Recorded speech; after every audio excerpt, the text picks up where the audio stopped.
What is up, YouTube? How fun was today with all the knife right stuff? I really enjoyed being part of that, and I loved being in support of knife rights, and I loved seeing all those folks come together and chat and laugh and share, and it inspired me. Some folks reached out and asked how I was doing and when I was going to do another video, and I decided tonight's the night. I know the live stream's still going. And I know many are watching that, but later on, perhaps folks will be interested in watching this one and hearing what's been going on with me. And I'll talk about some new knives that I've been enjoying as well, and we're a little surprised by, in some ways. So I'm down here in my new spot. I am living part-time now on a 42-foot trawler in Seattle, which I'm very excited about. It's one of few redemptive expressions of what is the dissolution of my marriage. That's been very difficult. Folks have asked. So I'm still in that process. It's very painful at times. It's hopeful at other times. And then sometimes I feel like I'm pretending that things are going to work out better than perhaps they are going to, and stewarding all of the emotions that come with that. Sometimes I think hope and pretending are very hard to tell apart, but they are very different. And there come times in life when you've really got no choice but to take responsibility, and to be sacrificial, and to be kind when you don't feel like doing any of those things. And it's a very quiet, unheralded courage. Divorces and custody stuff is, you've got to be brave to engage that process. You've got to be brave to engage as a dad and advocate for oneself, and also be accountable at the same time. I know dads that have not been able to weather that storm, and I understand. I understand. There's no judgment in that at all, because it's incredibly painful. I miss my girls a ton. I miss my girls being together a ton. I miss my home. I miss all of the kids. I miss the dog. I miss all of those things very much. I miss my wife sometimes. And that will probably always be there. But in the midst of all of that, one must make the decision to move forward. And even if you've broken, and even if you've fallen apart, you've got to pick up the pieces that are big enough to pick up, and you got to start putting it back together. And I'm in that mode. I'm in that space. I feel good about it. I've got some things happening professionally that are pretty exciting. I've got this beautiful space and the opportunity to learn how to be a trawler captain, which will also take courage, a very different kind of courage, but courage nonetheless. This is a much bigger boat, much more operationally complicated, and navigationally complicated than any boat that I've had before. And I'm not ashamed to acknowledge that it is a little daunting, but I've got a few friends that are going to help me out. They're going to train me on the water, and to be able to get this thing out in the next year or so would be brilliant. But in the meantime, it's my space, and I'm here, and it's home part-time, and the girls have been down, and my youngest flippin' loves it. My teenager, but she's got a great support system with her mom. And so all that to say, I'm taking deep breaths, I'm going for walks, I'm making good choices, I'm focusing on self-care, and good things are happening in the midst of a lot of really bad shit happening. So that's the scoop.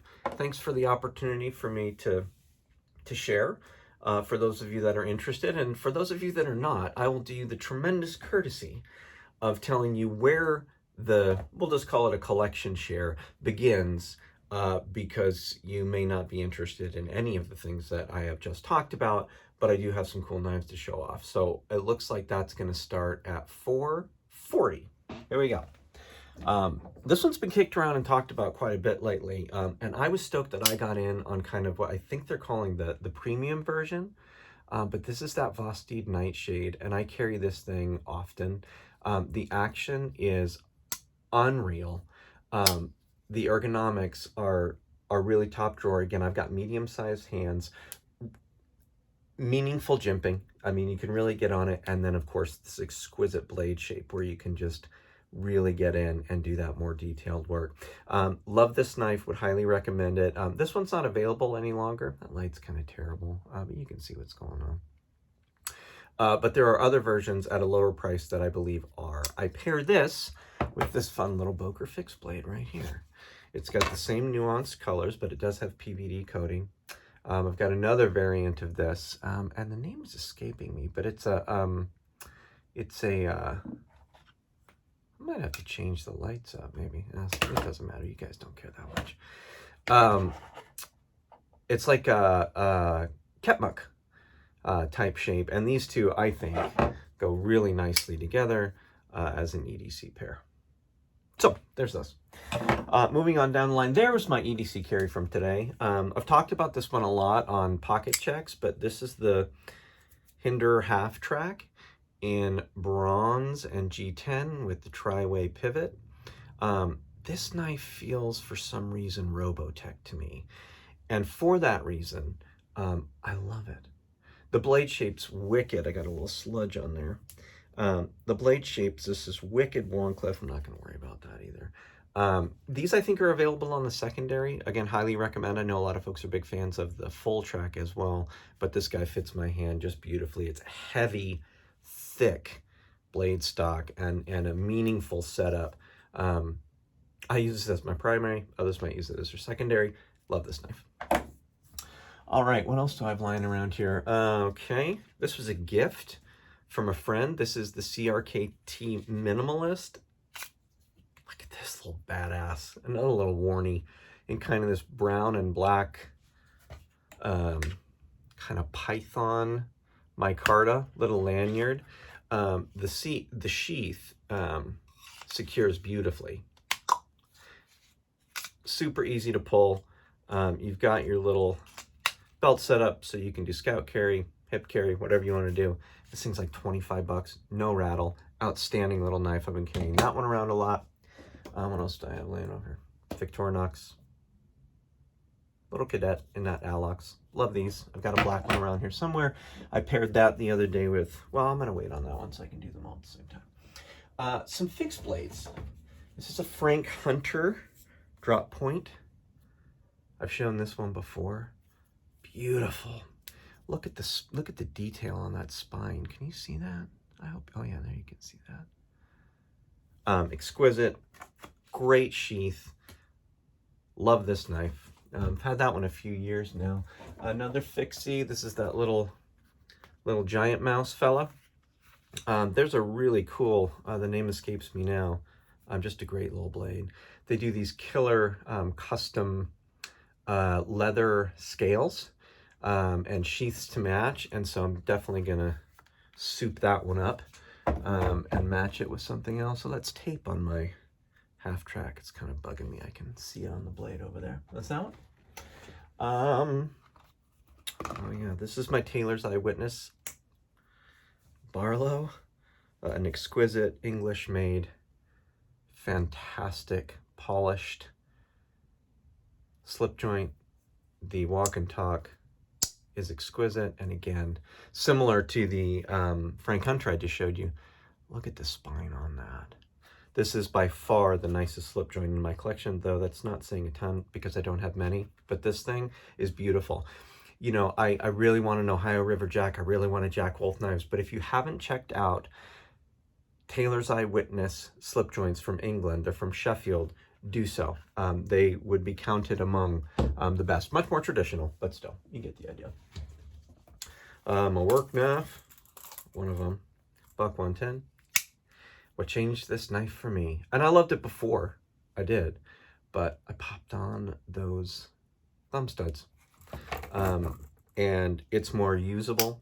It gives it a little bit of an aesthetic lift, but this is a classic. There's nothing I can say that hasn't been said already. And I carry it in a, I think it's actually did Case make that sheath? I'm not sure, but just a little. Oh, it's Benchcraft, actually. I bought that on Etsy. Outstanding. Okay. That's nice. So I'll just finish with the fixed blades that I have here. Ooh, yeah.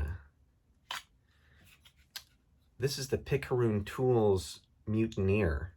And this thing, I love. Look at that blade shape. Stonewash finish, brown micarta, black hardware, a little bit of logo. I think you can, there, you can see it a little bit there. Again, fantastic sheath. I typically pair this with a knife that Bob has right now, the Birch Tree Blade Secant. Again, a really fun little pair. I've been getting into these small fixies quite a bit. I like them. This is this will be for one of my daughters, but for now it's mine, by Mr. Coetzee.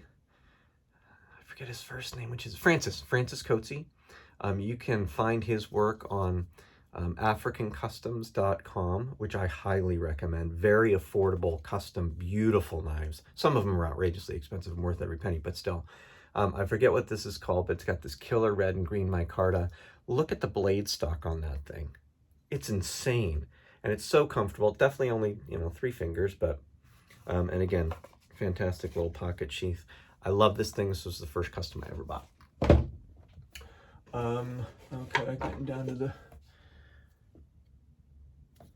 you know what that is. What else is in here? Oh, okay. So this is another custom that I bought on Etsy from Calladie. C-A-L-L-A-D-I-E. Look them up. It's a bird and trout knife. Again, comes in a very, very nice sheath. Set up for hip carry only. The blade, I think maybe just 3 inches. And it's got this killer mixed grind. You see that coarse finish there? It like goes from rough and caveman to this great polished shine. But the real winner on this one is the micarta. This is sisal micarta. It's twine that's used, like all the other source materials, whether it's paper or linen or burlap or whatever, or denim. But this is the first time that I'd ever seen sisal micarta, S-I-S-A-L. And I thought, that's something I will have to have. This one will go to one of my kids too. My son, I think I'm going to give the Frank Hunter. I think.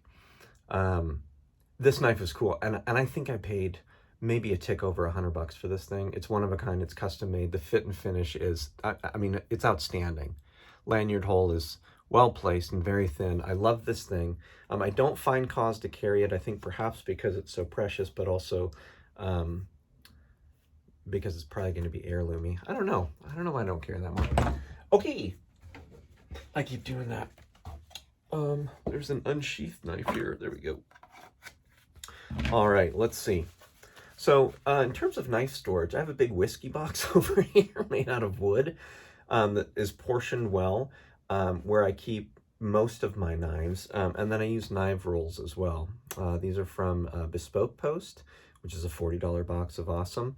Seriously, I do recommend it. They have super great stuff for pretty cheap prices, and they do some EDC stuff. Anyway, these knife rolls are about $35. I think they hold 8 knives. And in here, I've got my kind of mid-range, if you will. Oh, no, there's some budgets in here. EDCs. This little fellow, I think I've shown before. Ooh, sorry. Is the Urban Bowie by Kaiser.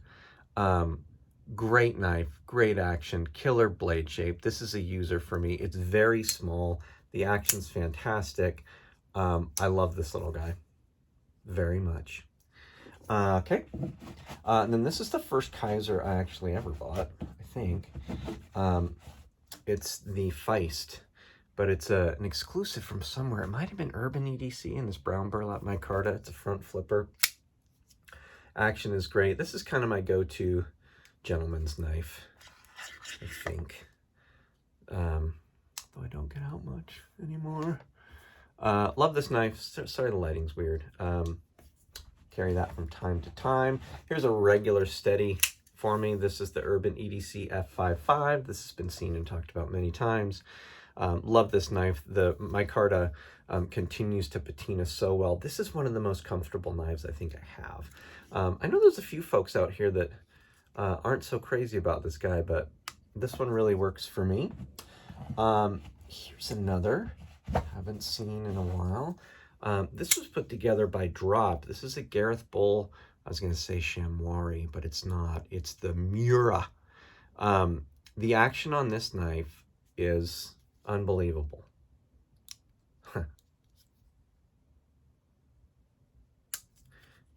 It's just so glassy smooth. I love it. Very, very comfortable. Doesn't, for me, not too fancy to carry. It's got this terrific combination of, again, the black PVD coating. I think it's rosewood, and then the copper finish. I just totally dig that. Drop, I think it's just doing audio stuff now. First knife I bought, it's a VV Elementum. Know it, love it. It's overshadowed now. I think it's fading. CGRB Feldspar. This was an exclusive, maybe from Knife Center. A little bit of a larger blade. I think this one ticks in about 3.5. It's got that burgundy micarta. Again, the brass accents. The action on this, again, is so good. Love that knife. There's one of my favorites. TRM Atom in the trout scales. I mean, come on. And I put the little orange eye thing on it too. This knife took some breaking in and some getting used to, in full transparency. I swapped out a couple of scales. The tolerances were a little weird. This is not a knife that is drop shut. I don't know if others are. I don't need this knife to be not drop shut, nor do I think I want it to be drop shut. It's so smooth without it, and the centering is so good, and it just fires. And it kind of looks like a fish. All right, now we're getting Finchy. I love Finch knives. They are easily, what are we at? I'm gonna try to get this done in 20 minutes. I doubt anyone will get this far anyway. Easily one of my favorite brands. I think I'm gonna be able to remember the name of all these, and if not, I do apologize. My compulsion with Finch has tempered a bit, I will say. Their Parade of Knives is the new section on their website, and they've got a ton of prototypes coming out, several of which I will have to have. Others feel I'm a little less excited about, for no other reason than I feel like I've already got a Finch that kind of hits that mark, or wears that jacket, so to speak. The one I really want is that buffalo tooth in the titanium. That thing, whew, forget it. All right, here we go. Here's my Finch's nest, number 1, and I already can't think of the name of this one. But it's an abalone. Does it say on here? No. 154 cm. It does say on here. It's the Lucky 13. Here's a gentleman's knife. This, in addition to the Kaiser Feist, depending on the situation, this thing's chunky. I mean, pretty thick blade stock. Don't know the measurements. But it's beautiful. I mean, this is a beautiful knife, and the action is terrific. It's a bolster lock, I believe, and it's one of my favorites. There you go. There's the Lucky 13 by Finch. We're gonna be Finchy here for a few minutes. This may be my favorite of the bunch. The 1929. I don't know the significance of the year that they chose, but I should, because they put great stories behind their knives. This has this crawdad jigged bone, again, a bolster lock, and the action on this thing is just so fun and so snappy. It just rockets out of there. I love this knife, and there's all these glow in the dark, by the way, if you didn't know. There's a fixed blade that I found very similar scales for that I want to match it up with. That's the 1929. Here is the Holiday. Again, another gentlemanly knife. Well, this is a little boxy. This is in the white bone, I think they call it. This was my favorite one. I was glad to get my hands on it. Wicked. Sheep's foot, I think. Here comes the High Plains Drifter. Again, fun one. Nice blade shape. Love it. Love that little guy. I'm just going to do a couple more. I don't need to get through all these, I guess. The Runtley. This was the first, and still probably counted among my favorites in that banana yellow. And that wicked blade shape, and kind of this this opposite effect. So they got the polished blade here, and then they do a little bit more of a stone wash on the bottom. And I'm not sure I'd seen that before. They had me at the yellow, to be honest with you, and the blade shape. But when I saw that contrast, I thought that was really cool as well. I love the Runtley. I don't carry it enough as a secondary. Taikuna featured this knife somewhat recently. Again, what can you say? It's fantastic. The ergonomics are great. Blade shape's tremendous. The aesthetic is there. And the action is outstanding. This one's a liner lock, however, maybe worthy of note. And then the Cimarron, which I think is the largest in their bunch, but it's so thin. This is a fishing knife for sure. Again, beautiful color choices. Terrific action. This is another liner lock of the bunch. I mean, come on, look at that thing. This may have the best action of the group, if I'm fair. That's kooky. Okay, those are my Finches. Although I do have the Harvester, but it's in my daughter and I's gathering bag for when we go to the beach in the woods and whatnot. All right, well, I'll do the rest here. There's 5 more. These are the nice ones, I suppose, or the more expensive ones, and ones that I have truly come to appreciate and feel good about the price that I paid. And I've been carrying this a lot. This is the Christensen Knife Works Maverick S in green micarta and zirconium. This knife's incredible. The action is exquisite. A little bit of a hot spot there for me. I might treat that a little because I am going to be carrying this one quite a bit. Matt Christensen's one of my favorite designers for sure. Out of the box, the action on this thing was goofy. Very cool knife, fits into my hand perfectly. Again, sometimes a little poke on that back spot. Highly recommend if you have the means and if you can get your hands on one. I think I saw Knife Center might have still had some kicking around. Okay, this is a new one. I haven't featured on the channel yet. Got it on the secondary. This is the Something Obscene Company Mini J Cape REC exclusive. I think it was REC in brown burlap micarta. This knife I love. It is small, it is snappy, it is everything I love about my other J Cape, which I'll show in a moment, in a smaller, very handsome and less fancy accoutrements. The brown burlap micarta is great. Here's the issue. Oh, of course it works on camera. Maybe I've broken it in. The detent on this thing while deploying with the thumb stud was so strong when I got it. But the other night, yeah, you see, the other night I really went after it and it's loosened up. But for a couple of days, I almost couldn't flick this thing open via the thumb stud. I can feel now, maybe it's just because it's been a couple days I've been working it, it's definitely loosening up, which brings me great joy that I'm glad to share with you here in real time. The dude on eBay totally ghosted me. I let him know about the action. I said, hey, you didn't even mention this. If you've opened this thing, you couldn't miss it, even if you weren't a knife person.